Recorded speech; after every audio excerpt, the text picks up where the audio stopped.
Yeah, for those of you who don't know, ad hominem means to the man. What's ad mean? It's either to or against. Okay, so Either way, it's directed at the man, at the person. right. So it's an attack where you don't like something somebody said, like some idea they had. So you instead of addressing the issue or the argument, you just like sort of put the spotlight and the focus on them. Either to try to discredit them or smear them or whatever, and it's usually a shitty, dirty tactic. There's something I think of as the bag of dirty tricks. And in this bag of dirty tricks, there are a lot of different things that you can draw out and use if you like to play dirty and use dirty tactics instead of to be intellectually honest and not a hypocrite. If you want to be consistent, that's sort of the problem I have, with people out there who don't think properly is at the end of the day they're inconsistent. Sometimes they say A and then other times they say not A. They want it to be both ways. And you can't have it both ways. If you're going to operate under some idea, some premise, you can't just choose and pick when you do that. Otherwise you're a hypocritical, inconsistent person. And so ad hominem is one of the bag of dirty tricks contents, and you can use it in an illogical way to fuck with somebody basically, instead of because you're wrong. You use it because you're wrong, but you don't want to admit you're wrong, and you want to look good. You don't want to look bad and wrong and dumb, whatever you may think you will look like. Mm-hmm. On the other hand, this is really important to me, is there's an appropriate time to use the ad hominem, and a lot of people don't realize that. Okay. Let's say you encounter somebody who's being a fucking asshole. All right. That happens. I mean, probably a lot. That's a time for... To everybody. That's a time for hauling out the ad hominem, and in that case, it's not in the bag of dirty tricks. It's just stating a fact. So you're saying it's sort of like a fight fire with fire kind of thing? I guess. I mean, if you don't feel like getting in an argument, or there are many times when it's very clear somebody's being a fucking asshole. Let's say, you're at a small town parade and a guy wearing a hat that says fuck you on it and nothing but swastika tattoos all over his arms and chest. Yeah. Just decides to whip out his dick and take a piss right on the prom queen float or whatever it is. Mm-hmm. I would say that guy's a fucking asshole. Is there anybody out there who would disagree with that fact? I don't think so. So that's not an inappropriate ad hominem. It's still an ad hominem, but it's appropriate for the case. Mm-hmm. And it has nothing to do with arguing. It just it's just saying, wow, that guy's a fucking asshole. Well, yeah, I mean, it's just, the one thing that you made me think of too is when you're talking about being consistent in the application of certain principles and ideas is, people also need to, and I think, you'll let me know if you agree or not, is that doesn't mean I always get chocolate, but today I'm in the mood for vanilla, but I have to be consistent, not contradict my habits. That's not, don't worry about shit like that, or don't worry about stuff I think I'm a pretty good guy, but I like, Dave Chappelle's racist jokes or something like that. That doesn't make you an inconsistent, contradictory fuckhole. We're talking about, when you're going through a reasoned argument, when you're examining evidence, apply the same principles all the time. When you're just trying to enjoy your life, you can probably relax a little bit. Yeah, there's, that has to do with taste, all that stuff. Personally, I love racist jokes. I think racism is hilarious, And the reason, as I stated earlier in another episode, is because it's absurd and it's the opposite of what I really think. So, fuck off if you're just about to send off an email or something. I'm very disappointed in you.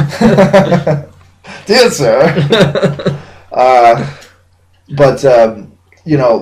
That's why I feel consistent. That's why I can say I like racist jokes and I consider myself to be a good guy. is because, and the name Bad Guy Labs is sort of the point of that is sort of playing off that. Yeah. Like, we're not really bad guys, but we're willing to be the bad guy. That's our role we're playing. Like, yeah, like I think of, I should never be like the PR officer anywhere. I should never be a spokesman. I should never be the press secretary for anyone, because after a while, like if you've ever watched anyone at a press conference, after a while, you would just start hearing questions and go, okay, fuck you, moving on. Like, you know, does so-and-so, you know, believe that, you know, whatever, raping children is okay? And you can be like, that's obviously fucking stupid, moving on. Like, yeah, I can't deal with that, and that's why I know that I couldn't do that job, because people, it's just the way things are. I don't know. I'm going to have to bow out for a second on this one. It just scrambles my brains. I think it would be time for an ad hominem at that point. You know, so you called it there. But yeah, I would actually argue that, like, you know, the case of enjoying racism and being a good guy at the same time is consistent, because the explanation was given that it's an appreciation for absurdity, and the recognition of absurdity is where the consistency is maintained. So, right. A true racist who considers himself a good guy is inconsistent. You know, he probably doesn't realize it. I mean, I'm sure a lot of racists probably think that they're doing the right thing or whatever. They have some way of rationalizing it in their minds. Right. But somebody outside that's objective about it could sort of, you know, you sort of, this is where having a good bullshit detector comes in. You know, you could start looking for like little, you know, points that sort of lead to the conclusion that the person is picking and choosing when to follow certain rules, and that's how you could tell. So yeah, well, it makes me think of, like, again, riffing on the whole bad guys thing. Like, it's the difference between good people and nice people. yes, Like, I think of nice people as, you know, they toe the line. They don't want to, you know, they don't want to rock the boat too much or piss anybody off. So, you know, they don't laugh at a joke that might be offensive. They don't tell people that their ideas are stupid when they're stupid. Like, I could probably go on and on with that, but it's like, I'm not worried about good people who just feel awkward. I'm worried about nice people who basically are interested in holding up a status quo just because it keeps, like, it somehow contributes to the everyday running of shit. yeah, Like, actually, you're not contributing. You're adding, like, you're just fucking keeping it slow. You're keeping the pace, you know, you're keeping the pace slow enough for the rest of us. yeah, I agree. So, you know, it's fine to be unnice, and it is consistent to do the things that I said, like enjoying something perceived as terrible, while still actually being a good person. Mm-hmm. And, you know, and yeah, you're right. Like, it's not necessarily nice in some people's eyes. You know, and that's the other thing is who's to judge? Like when it comes to what's nice and what's offensive, et cetera, et cetera. We should probably be on the PTA. That helps. I would say that just because you're offended by something, like, so that's it. Like, that's the end of it. Like, end of story. Like, you're offended by something, and so therefore I have to stop what I'm doing. I think that's wrong. And, you know, here's a good little tip for all you people out there, is just think of this thing called the principle of similar cases. So if, you know, let's say there's a group of women out there who think that, you know, some comedian or other is a misogynist, i.e. somebody who disparages women, and they're offended. You know, why is it that, like what is it about their conclusion of being offended that we know is correct? We don't know it. And a similar case under the principle of similar cases would be some other group saying that they're offended by something that the first group does not find offensive. So I mean, everybody could just say everything is offensive, and sort of throw a wrench into that works, which I think is great. Like, you should definitely throw a wrench into the works when it comes to that. Mm-hmm. And, you know, it's sort of, we're going to get into a labby stuff here for a few seconds, but this is sort of like, you know, where we come in when it comes to actual science. It's falsification. It's an attempt at falsification. You know, you assholes out there that are offended by everything, like, I don't care if you're offended by everything, because you could be wrong about it, or you could be being selfish, or short-sighted, or arguing from your own ignorance rather than from facts. So until you have something more to go on than what you feel, which I don't give one fuck about, just like you can shove it up your ass. Like, I don't care if you're offended. Now, there are ways of explaining why something truly is offensive, and when those things are given to me, then I will actually limit myself and have some consideration for people's feelings, because I actually do have that, despite what you may think. Well, and I think actually a lot of that stuff comes naturally. Like, if you're a genuinely decent person, you're not going to make fun of somebody in a way that you think would actually be hurtful. Yeah. And the worst you're probably going to ever be able to be accused of in a legitimate way is just ignorance. Is just being able to say, oh, I didn't know that. Sorry I said that. That kind of stuff. Yeah, I mean, the way we know when something is funny versus offensive is, does the person actually mean what they're saying? And it's sort of a thing that can happen, like, over time. Like, people will start to take seriously something that was meant as a joke, as an absurdity, and at that point it's no longer funny, and especially if they're using it as some sort of rallying cry or something like that. But you can tell usually when that's the case, and I'll be right there with you people being, I guess, offended. Although even when I'm offended, I don't really care. Like, yeah, I'm offended, like, whatever.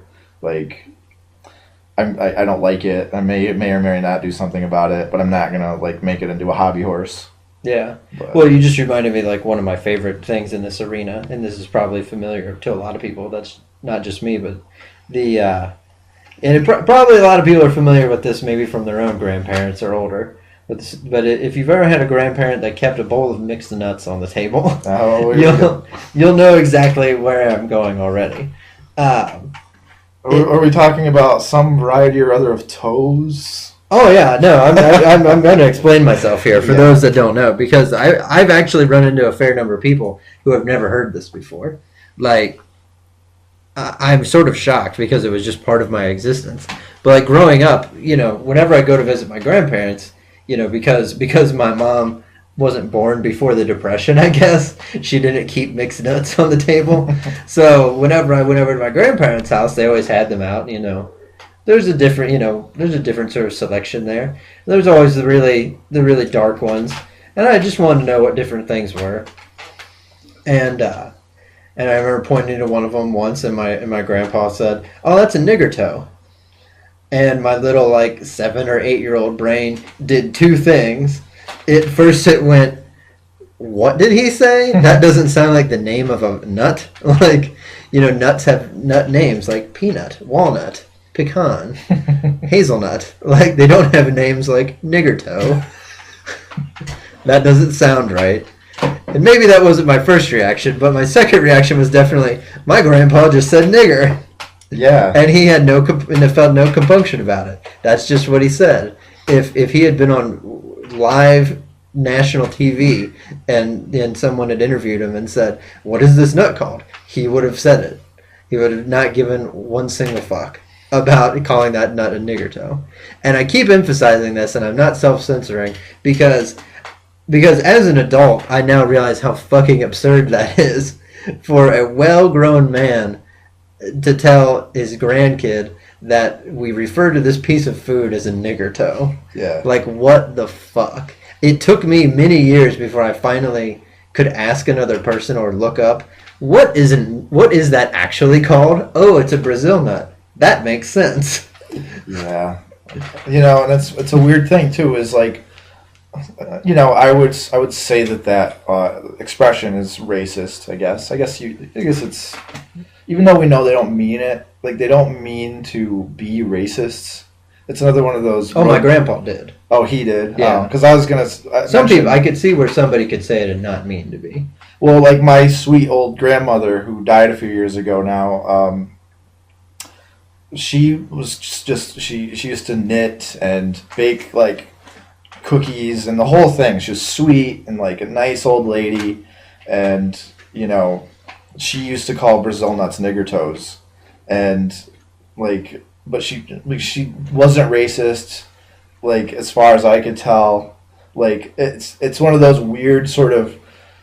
I guess this is a great example of cognitive dissonance, where you can sort of hold two differing ideas in your mind in different compartments, like hence where the word compartmentalization comes from. Yeah. And I guess you don't really, it's inconsistent, I guess. Like that's an example of an inconsistency. You can use the word nigger toe for Brazil nut and at the same time really not be a racist. Like be a nice person to everybody. I don't know. Well, because that's what I meant earlier when I said ignorance. It sounds like it may have been that just in your grandma's little world that she grew up and was raised in and lived in, she never found, nobody ever contradicted her. Yeah. It didn't seem wrong. So, and as sort of free thinkery as I am, and I was raised with that same, like label for Brazil nuts, but as much of a big mouth as I have, and the ideas just get slung out. Like I call them Brazil nuts, and I feel that it's a really good idea to start with Brazil nut and sort of abandon the term nigger toe. Like I get that. Like it's and I think the reason is because there's no use for it. It hurts a lot of people's feelings. And for real explainable reasons, and not sort of these vague things that we can never really analyze critically. Yeah. Like I think we can really factually explain why that term is offensive, and it makes sense. So that's why I'm in favor of not using it anymore. And but it's just absurd to me. Like to me, it's like going out of your way. Like you know what I mean? Yeah. It's like. I don't encounter Brazil nuts so frequently in my day that I'm like, shit, those things are always knocking around. We need a good nickname for these fuckers. Goddamn, there's walnuts everywhere. Reminds me of a Chinaman's nutsack. Like, so we're gonna start calling them that. No, that doesn't make any sense. Like, it doesn't make any fucking sense to have nicknames for shit that you don't encounter in your everyday life. Yeah. Like, you don't need shorthand if you don't have to say it all the goddamn time. And that's what perplexed me about it. Like, it seemed like it was a nickname applied to a food just because it could. Just because it could be shitty and hurtful to say it. Yeah. Well, and I guess the first people that maybe came up with it were maybe more malicious. And then generationally, somebody like my grandmother, like... Right, by the time it got around to her. Yeah.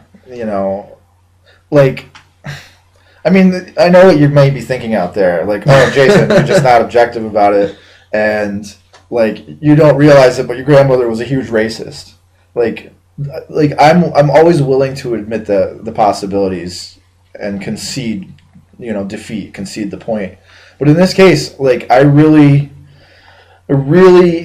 believe that my grandmother was not a racist and that compartmentalization was taking place. And we do know that compartmentalization and cognitive dissonance are phenomena that happen, in the human condition. So they can't just be written off because, you're one of those people that just sees racism everywhere, which is also a phenomenon that we need to recognize. And if you don't recognize that phenomenon, then you're just being as big of an asshole as you're saying I'm being. So let's recognize all these phenomena that happen in psychology, in the human condition, and then go from there. But don't just see racism or some other kind of offensiveness in everything, or you're a giant douche. Yeah, well, you're a giant douche because you're a buzz killer and you actually ruin it for the people that are the victims of actual racism. Yes, that's another thing that people don't usually touch on very much, is you're ruining it for someone who has it far worse than what you're talking about. So because people have a hard time distinguishing, especially nowadays with like, I don't know, constant exposure of everything, is the difference between people who are actually getting fucked and people who are crying wolf, essentially. yeah, and also this is sort of the old argument, or the old, I guess it's more of a dilemma of if you have a problem, but it's not a very big problem compared to other people's problems, are you justified in complaining about it?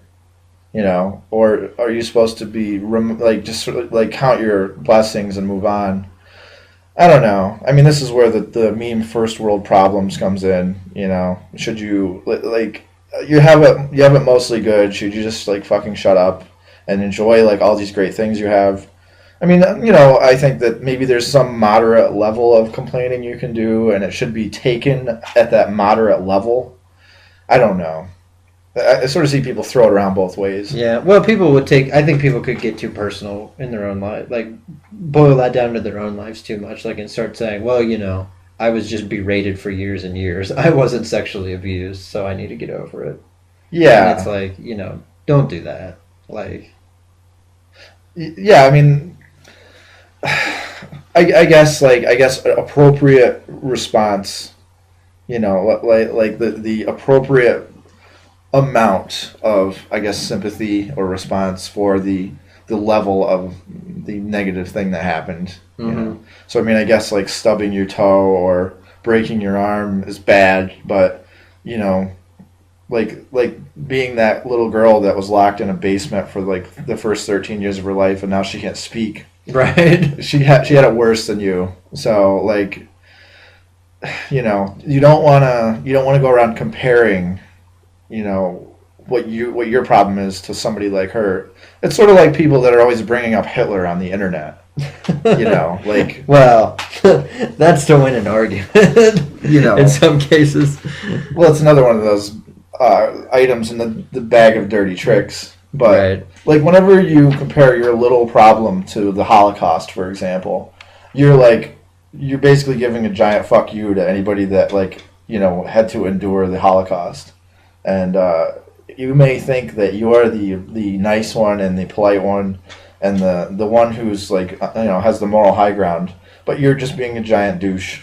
You're saying that you're so special and that you need so much like attention and consideration that your little shitty problem that's meaningless is as bad as being locked into a concentration camp and gassed or experimented on by Dr. Mengele. Right. So yeah, chill the fuck out. Yeah, chill the fuck out. The moral of the story. I wish there were more children's books that ended with that moral. Chill out. Just chill the fuck out. Just relax. Things are all right. Go the fuck to sleep. Go the fuck to sleep. Should have ended with chill the fuck out. Moral of the story. For the parents too. So I have a feeling we're going to be going down this road a lot over the upcoming however long we do this for. Hopefully a long time. And we haven't even gotten into like contemporary shit, like douchebaggery of the week. Yeah, I think we may have a lot of things that are of the week, and they might not be every week. Actually, it'll be more of a guideline than a rule, sort of like the pirate code. Right. Well, I definitely will start writing articles for Conspiracy Theory Today. Yeah, that'll be a fun thing to talk about. Is there are a lot of sort of well-known conspiracy theories, but then there are these many dozens of lesser-known ones that are hilarious. So over time, we'll start touching on them, and the conspiracy theory of the week may also, coincidentally, a lot of the time be the fuck you of the week. Yeah, well, because conspiracy theorists like to try to ruin things for other people sometimes. So yeah. So that there's a convenient synergy sometimes. Yeah, I mean, if you're if you think the Earth is flat and you're just sort of minding your own business, like I still think you're I think you're a dumbass, but like yeah, whatever, you can go off and live your life and do whatever it is you want to do. Or a word I would like to resurrect a little bit more, ignoramus.